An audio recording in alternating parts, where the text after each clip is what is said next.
Every Friday, at least 18 minutes before sunset, Jewish women everywhere usher in the Shabbat by lighting candles. But why candles? Well, before we answer that question, let's get back to the word I mentioned earlier, Shabbat. Shabbat, or Shabbos, is Hebrew for rest, and it refers to the seventh day of the week, which Jewish people observe as a holy day, and they rest. Why? It's the day that God rested after spending 6 days creating the universe. He commanded us to treat it like a weekly holiday, rejoicing, eating good food, wearing nice clothing, spending some extra time studying Torah and praying, unwinding with family and friends, and refraining from specific types of work. There are actually a lot of details and laws about how to keep Shabbat, which begins before the sun sets on Friday afternoon and ends a bit after nightfall the following night.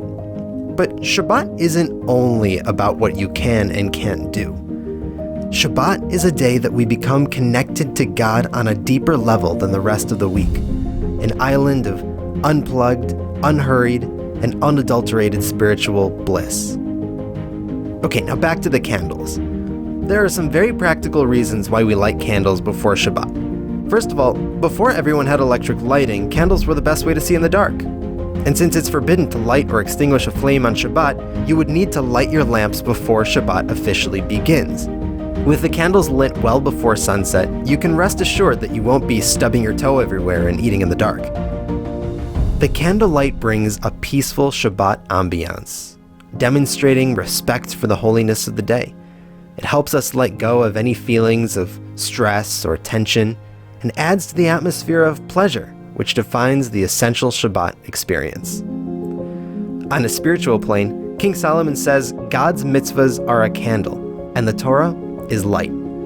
Our Shabbat candles bring divine light to our homes and to our families.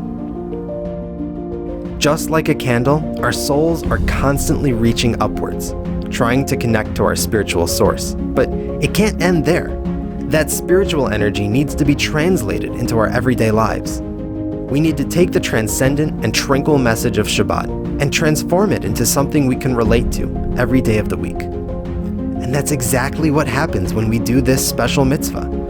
The ethereal light of Shabbat is infused into the physical flame of a candle, making the physical wick and fuel into light and warmth. Jewish women have this unique power to bring the spiritual into the physical realm, just like how only a mother can bring a soul into this world in a tangible way. But if no women are present, a man should light them. Here's how it's done. First, check to see when the proper candle lighting time is in your city, generally 18 minutes before sunset. This changes from week to week, so it's a good idea to have a Jewish calendar with Shabbat times handy. Or you can visit Chabad.org/candles and enter your location. Next, get your candles. Single women use one candle, and after marriage, women light two. Some have the custom of lighting an additional candle for each child, since every child brings their own unique light into the home. If you have fancy silver candlesticks, use those, but there's nothing wrong with using simple tea lights. Set them up where you plan to eat your Shabbat dinner. Make sure it's a safe place where the candles won't get bumped, since you can't move them once Shabbat starts. Before the candle lighting time, make sure your Shabbat prep is done and you're all dressed for Shabbat. It's customary to give charity and then light the candles. When the candles are lit, don't extinguish the match. Instead, carefully put it down on a fireproof surface. Cover your eyes and recite the blessing. Now uncover your eyes, take in the beauty of the candles, and enjoy these first tranquil moments as the light of Shabbat fills your home. This is an incredibly special time to pray for yourself and your loved ones. A flame can seem so small and weak. How much of a difference can it make in the gloom of a world engulfed in darkness? The answer is a lot. The beauty of light is that, as the mystics tell us, even the smallest point of radiance can dispel much darkness. That's why the Lubavitcher Rebbe established a campaign to encourage every Jewish woman, even young girls, to light candles before Shabbat, empowering every woman to share her spiritual light. As part of this campaign, a small ad space was purchased on the front page of the New York Times. The time for candlelighting in New York City was printed there every week. On New Year's Day 2000, the Times published a special Y2K edition, envisioning what the headlines might look like on January 1st in the year 2100.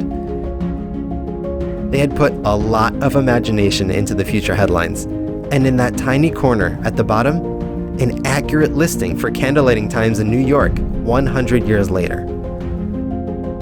"We spent a lot of time thinking what could possibly be the news 100 years from now," said one of the newspaper staffers.